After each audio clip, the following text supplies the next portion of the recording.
Bom dia, quarto ano, tudo bem com vocês? Bom, hoje nós vamos começar a falar sobre a escravidão dos africanos. Isso mesmo, no nosso livro de história, na página 98.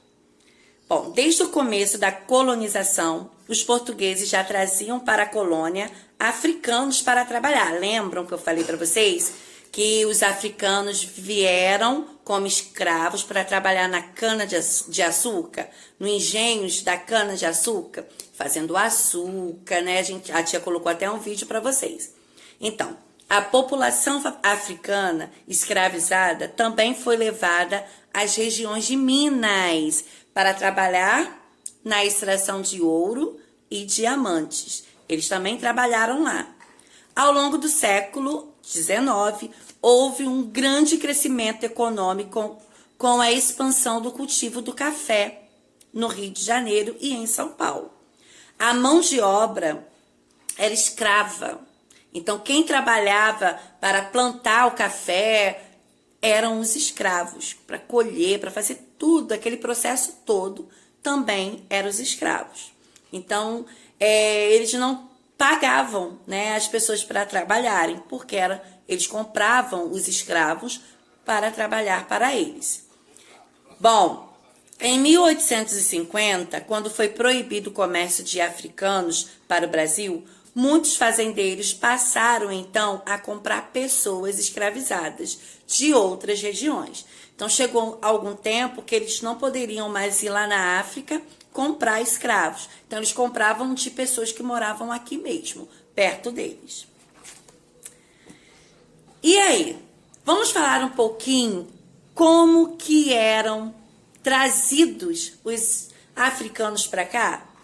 Como? Pelo navio, com certeza. Então a tia vai mostrar aqui para vocês a imagem que está no livro de vocês. Isso aqui é um porão de um navio. Os escravos eram trazidos nesses navios e eram jogados nesses porões e eles eram muito maltratados. Eles chamavam de navio negreiro, isso mesmo. Vou ler um pouquinho aqui sobre essa travessia do Atlântico, que eles vinham lá da África para cá. Então era muito longe, né? Muitas famílias de Portugal e da África participaram do comércio de africanos escravizados. Em diversos portos ao longo da costa africana, pessoas escravizadas, em geral por grupos étnicos rivais, eram vendidos a comerciantes portugueses. Elas eram trazidas para o Brasil e desembarcavam principalmente no porto do Rio de Janeiro ou de Salvador. Lá mesmo, vendiam os colonos e as levavam à força para o local de trabalho. O trajeto era feito por navio, pelo Oceano Atlântico. Era realizado em péssimas condições e muitos não resistiram à viagem. Chegava no meio da viagem, eles morriam e eram jogados o corpo deles no mar. É isso mesmo, porque era muita gente, muito calor ali dentro. Ali eles iam no banheiro, ali eles comiam. Então eles pegavam doenças e até chegar ao Brasil eles não resistiam e morriam no meio do caminho.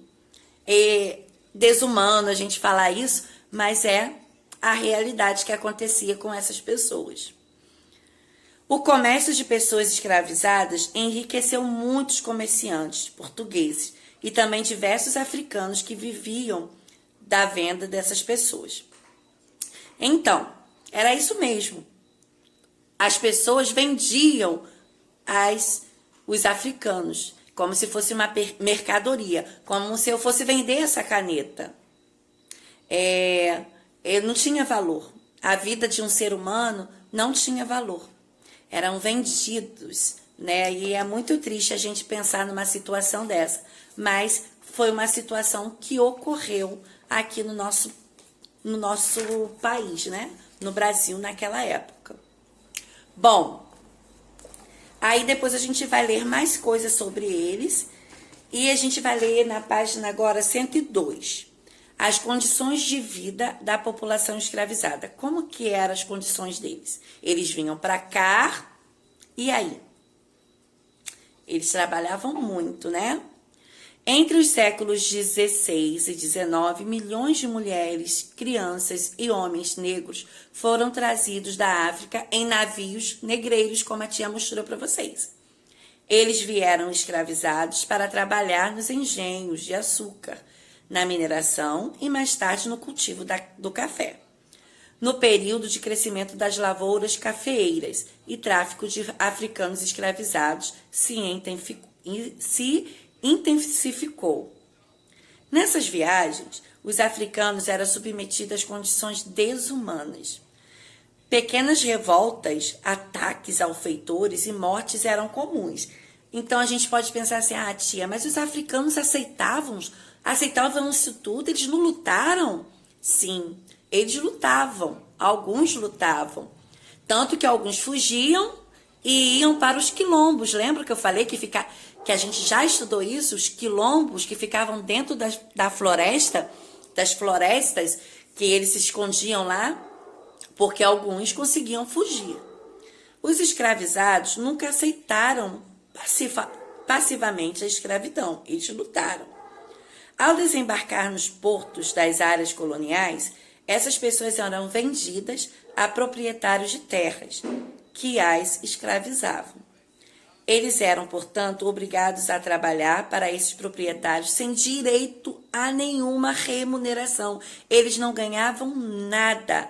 E eles também trabalhavam em más condições, ficavam em lugares apertados, em lugares que não tinha nada, não tinha nem lugar para dormir, dormiam no chão. Então, era muito desumano naquela época com as pessoas. Graças a Deus, hoje não existem mais isso, né? E depois nós vamos fazer o exercício na página 105. A tia vai explicar.